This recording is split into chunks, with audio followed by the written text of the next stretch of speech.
And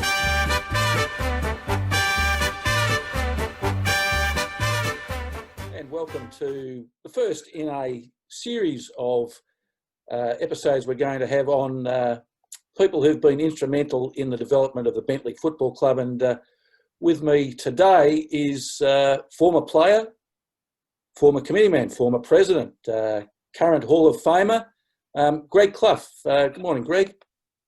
Good morning, Mark. Thanks very much for picking me as your first. I feel very honoured. I really do. It's always a good story with you, so I thought we could, reminisce. We spent part of the time together, and then there was a heck of a long time that you were at Bentley when I was just really sort of in the wings, watching from afar. But tell the people, when did you first play for Bentley? Okay, well, I suppose sliding doors. Mum and Dad moved to Tudor Street, which obviously you lived in Tudor Street as well, in about 1960. So that's going back a bit, isn't it? And then I started playing when I was 16. So 1970 was my first year. Okay, and you went on to play, as Gary Matlock tells me, 237 senior games. Yeah, that's what they tell me. Yeah, I probably should have tried out for another 13, shouldn't I? But 237 sounds about right. And why did you pick Bentley? Was it because it was at the end of Tudor Street? Yeah, well, I think living right opposite the ground really helps. And I used to, when I was a young bloke, I didn't play footy as a junior. Surprisingly, I don't know. I can't really remember why. I just didn't play.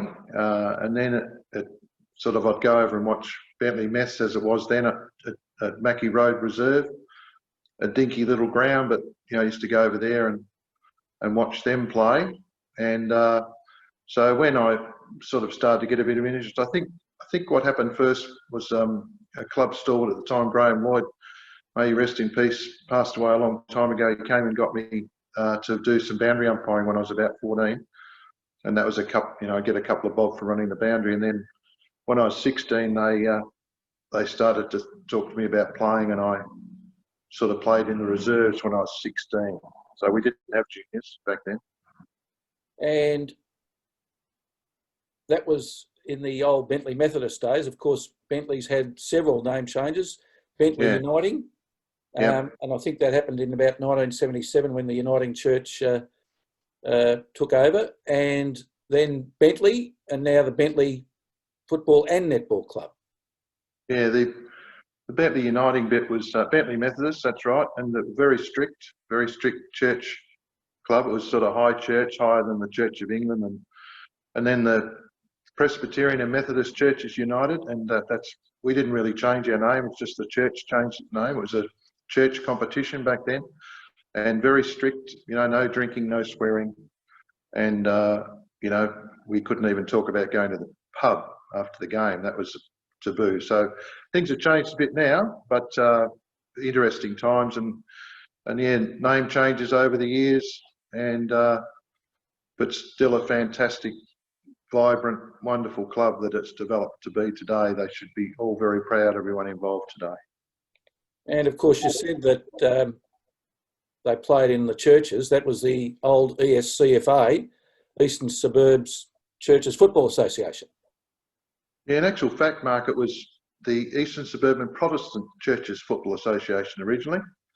And probably only Gary Matlock and Dennis Stringer would remember that, but we didn't allow, back then, they didn't allow Catholic clubs into the competition. So St Paul's would have missed out back then. Mount Waverley Catholics? That's it's so weird to talk about, because obviously they're great memories, but 50 years ago there was still that religious divide, even in community sport, that the Catholics weren't allowed to play in the Eastern Suburban Protestant Football Association, and I can't remember when that changed, but probably in the 70s at some stage they might have woken up to themselves and became more sort of not so religious about the whole affair. So you came along to Bentley 5 years after they were founded, and when they started off, they were the Bentley Terriers. Were they still the Terriers when you played with them? Yeah. Yes, we were.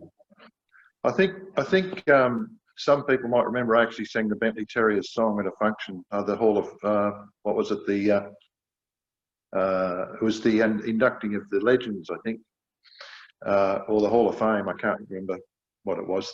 I sung the Bentley Terriers song. Not many people remembered it, and to this day, I think I probably made a goose of myself because it's a pretty daggy song. So don't ask me to sing it, but I still remember it. I think I'm the only one who remembers it. And did they then become the Bulldogs? Well, that was an interesting conversation you and I had a couple of years ago, because you told me yes they did, because Ross Cook. I was having a chat with him in the pub, and he said they were the Bulldogs, and I said, well, no, they were never the Bulldogs, because I thought that was St Paul's. But it might have been while I was away that the name changed to the Bulldogs. I can't remember playing as Bentley Bulldogs, but I remember Terriers and then the Dragons. Yeah, the Dragons in the green and gold stripes. That's it. Pretty horrible colours, weren't they? One of the first things I did was change that jumper. Yeah, and then of course, once they adopted the change of jumper, they became the Demons. Yeah, well, we changed the jumper twice in a couple of years. Probably a bit of a rushed move to change in the first place, but I never did like the stripes. I thought they were, well, I did actually. I loved the stripes in the 70s, because that was the club, but they were a bit outdated by the 90s, and so we went to the West Coast Eagles shape, and a darker green and a darker lovely gold, gold rather than a yellow. And how many seasons did they play in that, Greg? Just 2. And then we went to the old Bentley Demons colours. And of course, that's part of our history. I think they're putting something together at the moment on jumpers, aren't they? Gary Matlock and crew. I believe so. And of course, when you were playing, there were other Bentley teams. There was the actual Bentley Football Club, who played where Bentley now play, and there was also another Bentley team that played in a Richmond jumper. Yeah, I think there was also, even South Oakley Mets had a team just down the road. Yeah.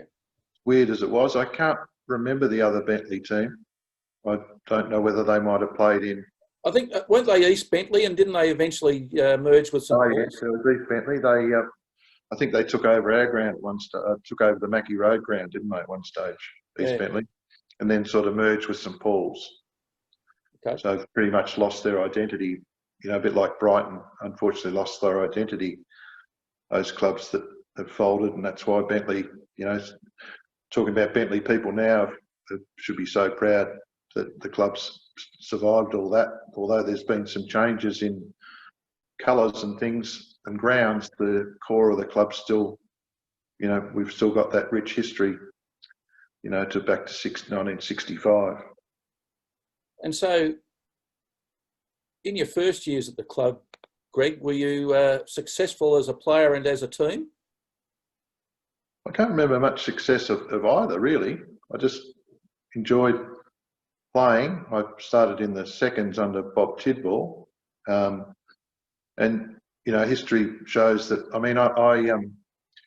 my career was bookended by premierships I didn't play in. In 68, they played in one. In 1990, they played in one. So I was a bit of a Jonah for the club.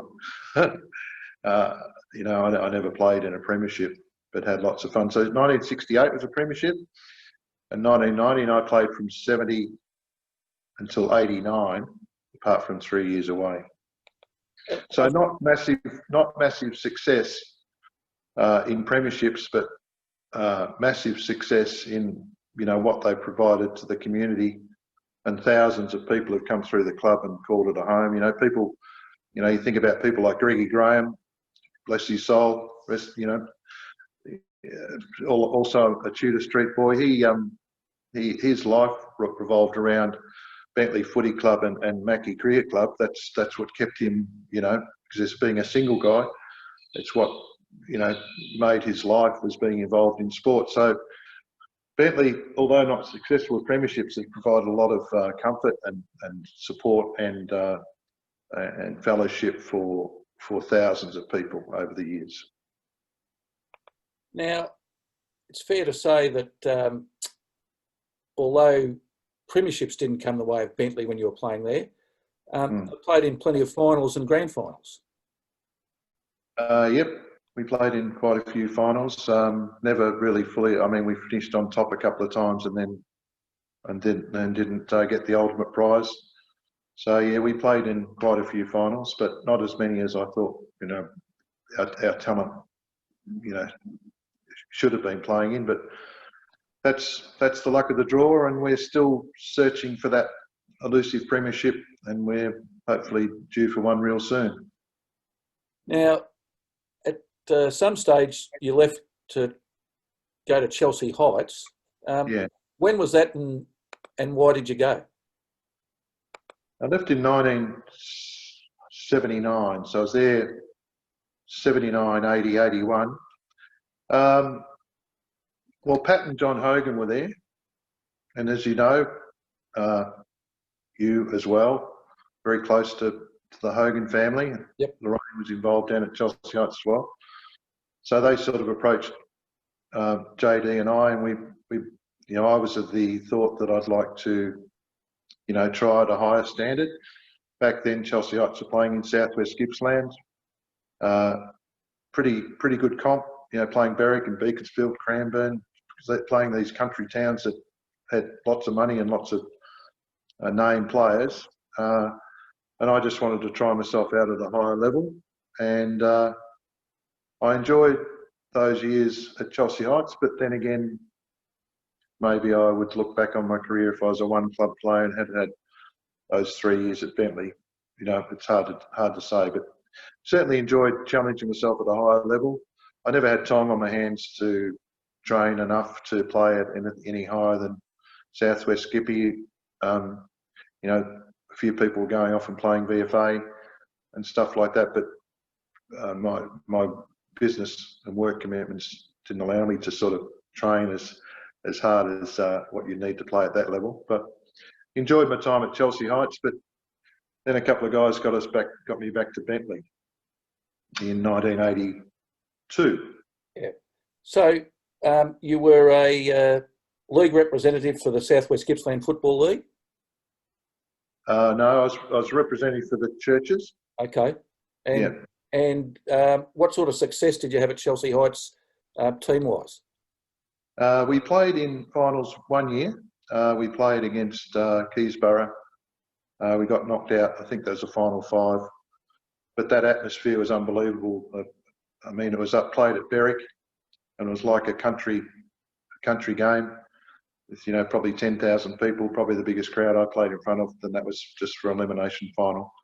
But once again, not massive success at Chelsea Heights as far as finals and premierships.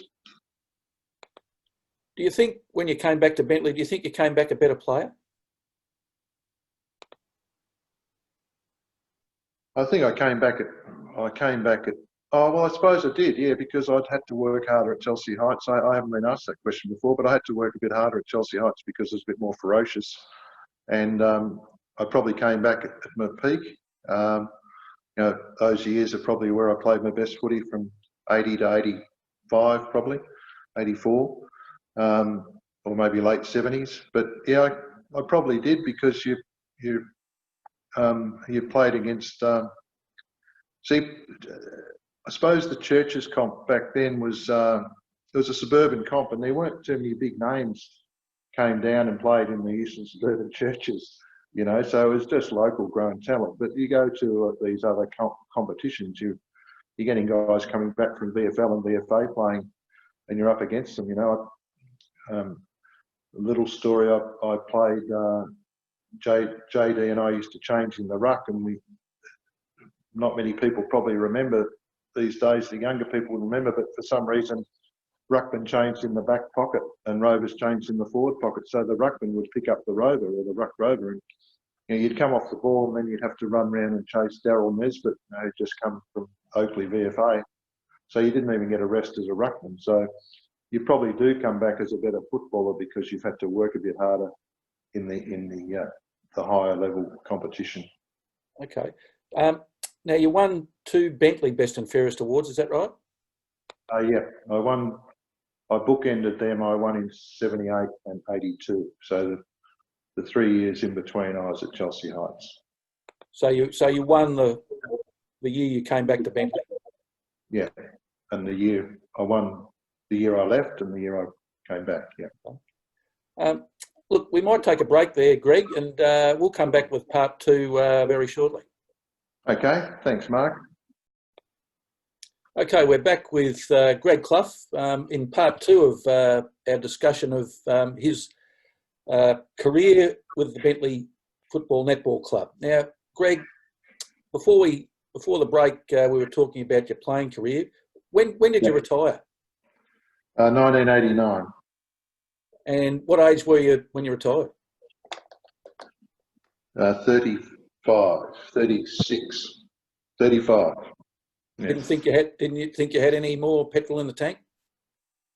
I would have for reserves footy, I think. JD went on for another 5 years, I think, and but I didn't feel inclined to run round in the twos. I found it very hard to give up football. I think most guys would say that I think you take 4 or 5 years to get over it because you think you can still do it. But certainly at a senior level, I was very busy at work and I just couldn't put the time into training.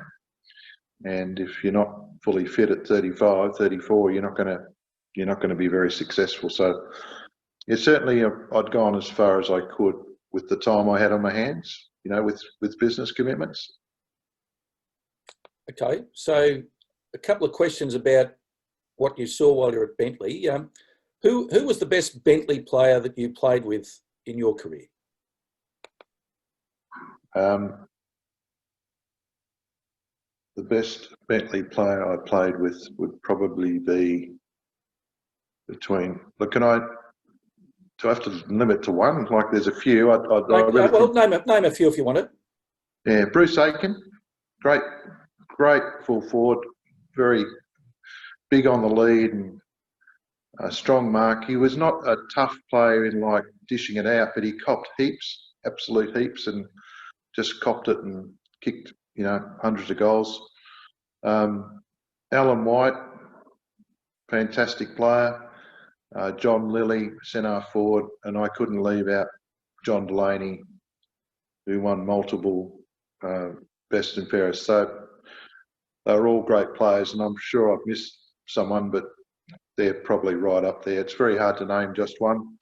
If I had to pick out one, I'd probably stick with my great mate JD. Okay. With apologies to Bruce Aiken if he sees this. And who was your toughest opponent? Well, the one who got me the best, probably the toughest opponent was actually Alan White when he was playing for Box Hill Pioneers, and I think I'd clipped one of their players, and he'd come from a higher level. He'd come from Caulfield VFA, I think, or VFA standard. Yep. Would that be right, Mark? Yes, that's right. Yeah.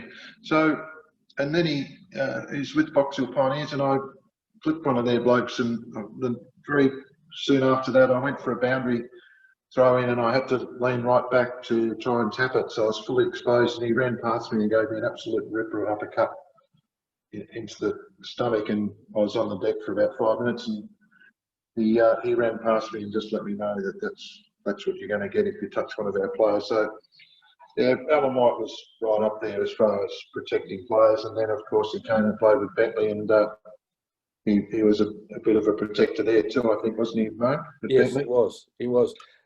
So who was the best player you saw that you on an opposition team, not necessarily that you played against, you actually played on? No, well, Tony Truitt. I still see Tony. You remember Tony Truitt? Yeah, from Mount Waverley? From Mount Waverley, yeah. He won 7 best and fairest, I think, at Mount Woking, something like that. I still see him. He lives down in Port Melbourne, and I see him in the local pub when it's open, and he's a ripper bloke. I couldn't beat him. Watching him and JD go for it was fantastic. I could beat him a bit round the ground because I could, move a bit more freely than him, and I could mark around the ground. But as far as a ruck contest, I don't think I ever beat him. He was a fantastic player. And I think probably the best player I saw at our level was, what's his name, from Barnett. Who's a Southern Football Netball League Hall of Famer. Yeah, is it Barnett? Burdett. He was a ripper player. He could have played, VFL probably. And I saw him one game in the mud on Burwood's ground, get about 50 possessions. He was just unstoppable. And he'd plunk himself in the middle in that quagmire and no one would go near him. And he was just a fantastic player to watch in those days. Okay, well, it might have been said that you had a troubled relationship with umpires in the tribunal. Would that be accurate? Well, I think it's got blown out of proportion by people. Paul Di Martino, every time he talks to me, he says that I've been reported more times than Reece Jones. I think I got reported about 5 times, and I got off a couple of times. That's not many. 5. No, 5's not many, and I got to tell you that I did have white line fever because when I tried to be calm on the ground, I couldn't get the ball, so I had to fire up a bit. So yes, I probably got sent off maybe 10, 12 times, and I got suspended 3 times and reported 5 times. But I also copped a bit because I don't know, I was a bit of a marked player to try and take out a lot of the time. Is it true that you were suspended when you weren't even involved in an incident? Yeah, it cost me a lot too, because if I can just tell you that Tony Truman won the best and fairest that year in the competition, and I got rubbed out, and he tells me that Jim Honey took a great deal of delight in telling him that I had more votes than he did, but I got rubbed out because Dennis Crozier started blue on the boundary line when he was coaching, and all I did was run in and I pulled one of their players and swung him out. I didn't hit anyone or really hurt anyone, and I was the only one reported. So that's my story, and I'm sticking with it. Would that have been against Glenn Waverley?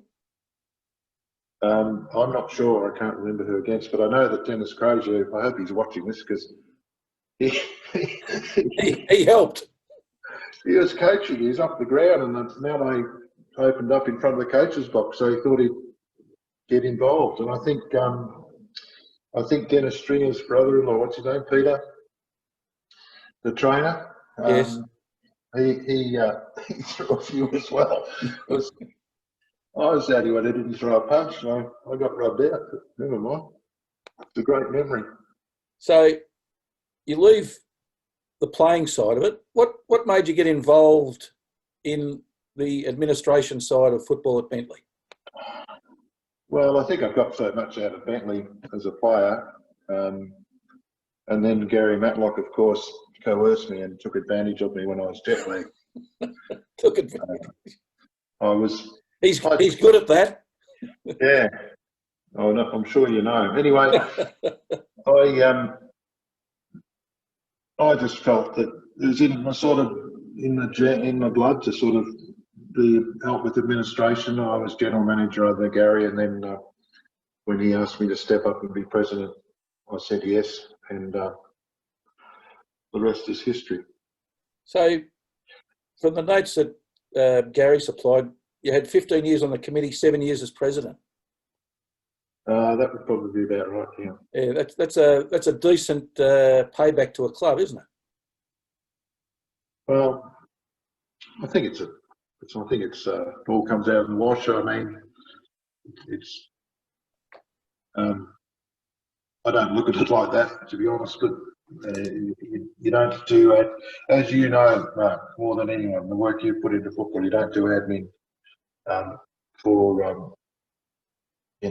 any kudos. You do it because you actually enjoy it, and you enjoy it, and you're giving a bit back to the community and your club. So, you know, most of my time at Bentley, I thoroughly enjoyed. I think there's times when I was pretty stressed in life and business in the recession, and they weren't happy times to look back on, because I'd go to the footy club pretty stressed. But apart from that, lots of great fun, and obviously going to the Southern Footy League was huge enjoyment. Yeah. Well, I think I heard the late Tom Hafey in an interview say, was being repeated the other day, that if you're involved in a football club, you're never alone. Absolutely. Yeah. That's very well put. And I suppose, you know, in times like this, people are probably reflecting on that they can't go down to the club and watch training and have a few beers and catch up with past teammates and watch the current players running around. And even if you only go to half a dozen games a year, it's still a release. And it's a, you know, I think people in the lockdown would be recognising that more than ever, what sport does for your life as far as mental health and the mates you make, like you and I, mate, now go back to those, you know, 45 years ago, basically, and we're still catching up. So, you know, you make some special friendships, that's for sure. Well, and what I love about it is you still look forward to catching up. Like that's a really big part of it. Yeah. Well, that's it, because you're not in each other's pocket day in, day out. So you do enjoy catching up, and you know, no better joy than walking into a club rooms and seeing someone you haven't seen for 10 years and they're there. I mean, one of my nicest days was when Brighton United had a reunion at Bentley. Danny Mount organised it, and I walked in, and I was invited to go because I suggested to Mountie that they use our rooms, and there was Harry Agathides. He's one of the loveliest blokes you could ever, like, real tough nut to play against, but the most lovely bloke. And we, you know, back in the days when you could hug, we had a big hug, and it was a really special day catching up. And that was opposition players, you know. So yeah, special moments, that's for sure. Yeah, and of course you've got a family involvement with the club as well, because your son played for Bentley as well and played many games. Yeah, Aaron's played more than me. He's played over 250 and had some special moments. He's played in premierships, at least one or two, and he's a great servant of the club. And after he stopped playing, he was still playing, he was still helping out with the what's it called, the Dragon Club. Is it the Dragon Club? Yeah, the Dragon Club. Yeah, the Dragon Club Coterie. Yeah. And I believe you were an inaugural member of that. I was, yeah. Dimmer and Marcy have done a wonderful job at that, but Dimmer started it and selected half it, or invited half a dozen of us to be involved, and that's how it all started. Yeah, a great initiative that Dimmer started. Perhaps a funny one, before I ask you some random questions. Yeah. Stones Green Ginger Wine, what relevance does that have in the pantheon of Bentley football games? Well, it's right up there with JD having a smoke at 3/4 time. But in the coldest of cold days, and we don't seem to have them like that anymore, but I think, was it Gary Matlock or yourself, or Gary Matlock used to service the Stones Green Ginger Wine at 3/4 time, or 3/4 time in particular? Is that what you mean? Yes. And I suppose the funniest sight though is with a teammate who's having a fag. Seriously, half time, 3/4 time, having a smoke. It's just. Can you believe that today? It's unimaginable, really. But that was just for you. Well, you may as well have had a beer as well. Like I understand, one Bentley footballer used to go to the McKinnon and have 4 or 5 pots before he played footy. Yeah, was his initials JL? Yes. Yeah. Yeah, no, John was, I think sometimes he'd have even more than 4 or 5, but didn't stop him being a great player. No, certainly smoking didn't stop JD getting the ball either, you know. No, but apparently it hurt John Lilly if he didn't have any, because I heard the story that one day he didn't go to the pub and he played terribly. Yeah, some of your best footy can be when you're hungover or had a couple. I think nowadays we'd probably want to have scotch though, wouldn't we? We'd want to have, run out with some cheap brandy or scotch at 3/4 time. Yeah, more refined palate these days. That's it. No, that was Gary Matlock should be very proud of that. I didn't imbibe that much. I'd probably only had it once or twice.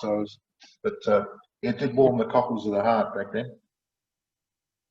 All right, Greg. Well, we might finish on a couple of quick-fire questions. The first thing that comes to your mind, okay? Yeah. What's your favourite colour? Purple. What's something you do well? Drink beer. Is that okay? Can I say that? Yeah, that'll pass. What's something you don't do well? Something I don't do well. Probably exercise enough, but I'm getting better at it. What's your favourite word? Synergy. What's your least favourite word?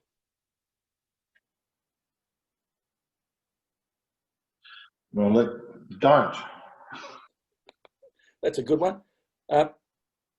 What turns you on? Oh, seriously, Mark. Melbourne beating Collingwood by 10 goals. Yeah, I'll take that any day of the week. Yeah, it wasn't quite 10, it was 9, I think. Yeah, well, yeah, 54. Well, listen, I always thought you were a great bloke, but then I learned you played for Melbourne, and that just escalated it even further. Yeah, well, we got Bentley into the Melbourne colours too, or Bentley colours, so that's good. Yeah. What turns you off? Complacency, laziness. What sound or noise do you love the most? Laughter, natural laughter. What sound or noise do you hate? I hate parents who abuse their kids when they're playing sport. What's your favourite curse word? Damn. I heard you say things a lot stronger than on the football field, my friend. Yeah, I can't say that in this tape. No, you can't. Not in this forum. Not today, anyway. Yeah. What profession other than yours would you like to do?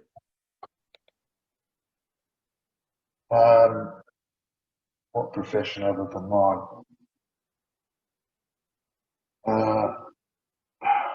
Gee, sorry for the delay. What profession would I prefer other than mine? No, I'll just have to. I'm taking too long to answer. Golf. Golf. Okay.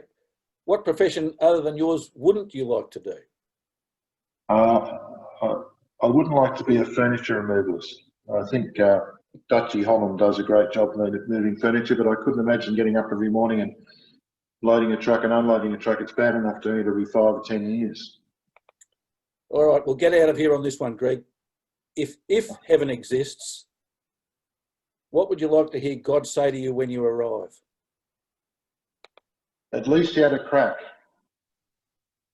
Well, that's fair enough too. Well, listen, I'd like to thank you, Greg, for spending this time with us today.